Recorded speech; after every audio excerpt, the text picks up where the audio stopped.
नमस्कार। SBT news में आपका स्वागत है। पेश है 2 जनवरी मंगलवार दोपहर 1:15 बजे राजस्थान की 15 बड़ी खबरें। इस न्यूज बुलेटिन के प्रायोजक हैं विनी केक एंड मोर। तो सबसे पहले एक नजर डालते हैं आज के हेडलाइंस पर।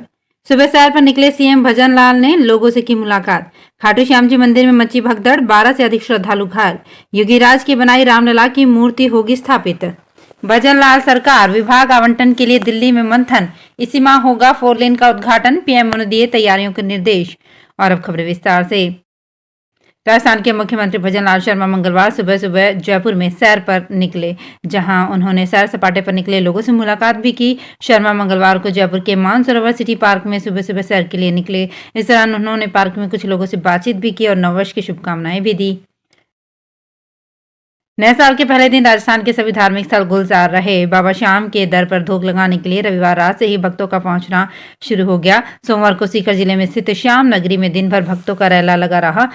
रिंगस से लेकर खाटू श्याम तक बाबा श्याम के जयकारों की गूंज सुनाई दी। सीकर के खाटू श्याम जी मंदिर में 15 लाख लोगों ने धूप लगाई। नए साल पर श्याम बाबा के दर्शन करने पहुंचे श्रद्धालुओं की भीड़ के कारण रविवार देर रात धक्का मुक्की के बीच 12 से अधिक श्रद्धालु घायल हो गए। प्रशासनिक लापरवाही के चलते परेशानी का सामना करना पड़ा। अयोध्या के राम मंदिर के लिए रामलला की मूर्ति फाइनल हो गई है। इसे कर्नाटक के प्रसिद्ध मूर्तिकार अरुण योगीराज ने बनाया है। इसकी जानकारी केंद्रीय मंत्री प्रहलाद जोशी और कर्नाटक के पूर्व सीएम येदियुरप्पा ने सोशल मीडिया पर दी। उन्होंने कहा, जहां राम है वहां हनुमान है। कर्नाटक हनुमान की भूमि है। इसमें कोई दो राय नहीं है कि हनुमान की भूमि कर्नाटक से रामलला के लिए ये महत्वपूर्ण सेवा है। उधर भाजपा नेता येदियुरप्पा ने भी योगीराज को बधाई दी और इस राज्य के लिए गौरव का पल बताया। हालांकि राम मंदिर ट्रस्ट ने इसकी अब तक कोई पुष्टि नहीं की है। राजस्थान में मंत्रियों के विभागों का बंटवारा सीएम भजन लाल शर्मा के लिए चुनौती बना हुआ है। माना जा रहा है कि कार्मिक, वित्त और गृह विभाग को लेकर पेच फंसा हुआ है। तीनों विभाग सीएम अपने पास रखना चाहते हैं, जबकि डिप्टी सीएम दिया कुमारी वित्त या गृह विभाग के लिए अड़ी हुई हैं। राजस्थान में बहुमत मिलने के बाद 27 दिन बाद मंत्रिमंडल का विस्तार हुआ था। ऐसे में माना जा रहा है कि मंत्रियों के विभाग का बंटवारा होने में समय लग सकता है। ऐसा माना जा रहा है कि दिल्ली के इशारे पर ही मंत्रियों को विभागों का बंटवारा होगा। भारतीय राष्ट्रीय राजमार्ग प्राधिकरण प्रधानमंत्री नरेंद्र मोदी को 3D मॉडल से पूरा कीरतपुर मनाली 4 लेन दिखाएगा। 3D मॉडल में निर्मित निर्माणाधीन व प्रस्तावित सुरंगें और 41 बड़े पुल भी देखने को मिलेंगे। 4 लेन बनने से देवभूमि हिमाचल के लोगों की जिंदगी कैसे सुगम हुई है, ये भी दिखाया जाएगा। प्रधानमंत्री कार्यालय ने 4 लेन के उद्घाटन पर अपनी मुहर लगा दी है। 4 लेन का उद्घाटन 31 जनवरी से पहले होगा। जल्द ही तिथि पर भी मुहर लगेगी। पीएम ने उद्घाटन कार्यक्रम की तैयारियों के निर्देश दिए हैं। राजस्थान की भजन लाल सरकार में कैबिनेट मंत्री अविनाश गहलोत के चैम्बर में लगी तस्वीरों पर सियासत गर्मा गई है।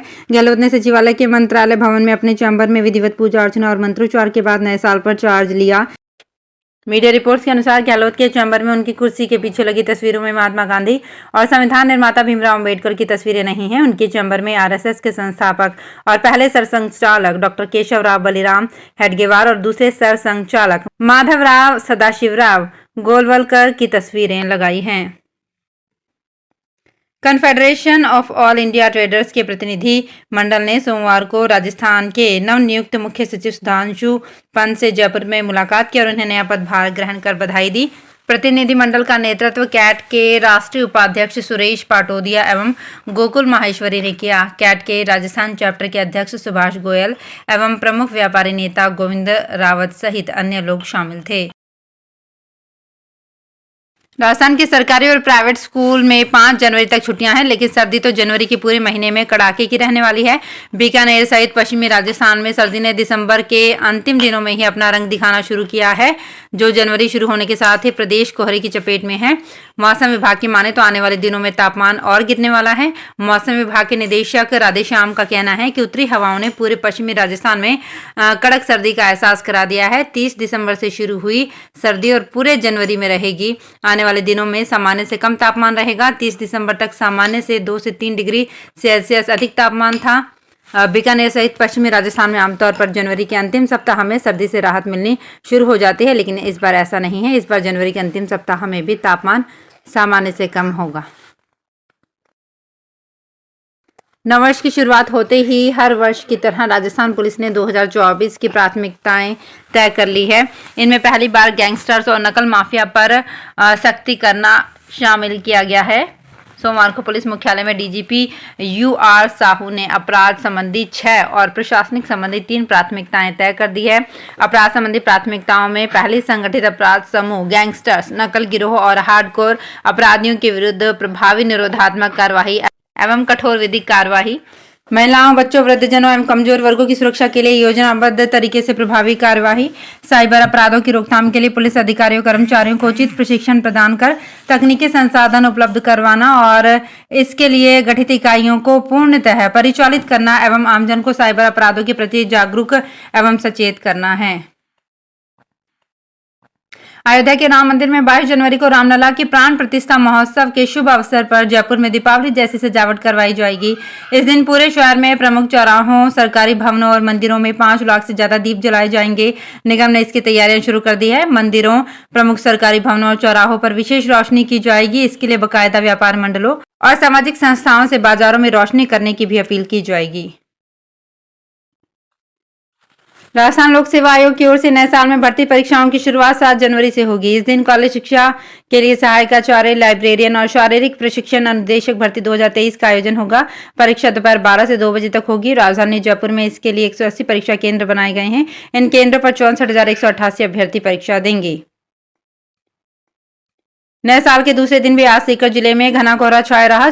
सुबह से सीकर शहर सहित आसपास के इलाकों में विजिबिलिटी बेहद कम रही। फिलहाल मौसम विशेषज्ञों की माने तो 5 जनवरी के बाद बादलों की आवाजाही होने के आसार हैं। आज सीकर के कृषि अनुसंधान केंद्र फतेहपुर पर न्यूनतम तापमान 6.5 डिग्री सेल्सियस रिकॉर्ड किया गया। अयोध्या नगरी में 22 जनवरी को भगवान रामलला प्राण प्रतिष्ठा कार्यक्रम होने जा रहा है और इसी पल को लेकर पूरे देश में उत्साह है। मेरठ शहर में एक राम भक्त ने तो बाकायदा 2x3 का भव्य राम मंदिर का प्रतिरूप ही बना दिया है। अब 22 जनवरी को ही उसे नगर सेठ चारभुजानाथ मंदिर में भेंट किया जाएगा ताकि श्रद्धालु मिनी राम मंदिर प्रतिरूप के दर्शन कर सकें। दरअसल मेरठ शहर के ही सत्यनारायण सुथार उर्फ बंटू भैया ने राम मंदिर प्राण प्रतिष्ठा कार्यक्रम से उत्साहित होकर भव्य राम मंदिर का प्रतिरूप तैयार किया है।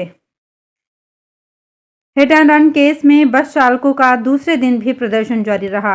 निजी बस चालकों ने रोडवेज बसों का संचालन भी ठप करवा दिया। जयपुर से करौली से जाने वाले सभी मार्गों पर बसों का संचालन बंद है। बस चालक हिट एंड रन केस में नए प्रावधानों का विरोध कर रहे हैं। वहीं रोडवेज बसों के चालक भी समर्थन में आए हैं। इससे यात्रियों की परेशानी बढ़ गई है। आमिर खान की बेटी आयरा खान कल यानी 3 जनवरी को बॉयफ्रेंड नुपुर शिखरे से शादी करने वाली हैं। इसी बीच आमिर के घर की कुछ तस्वीरें सामने आई हैं। उनका घर दुल्हन की तरह सजाया गया है। न केवल आमिर का बल्कि उनकी पहली पत्नी रीना दत्ता का घर भी जगमगा रहा है।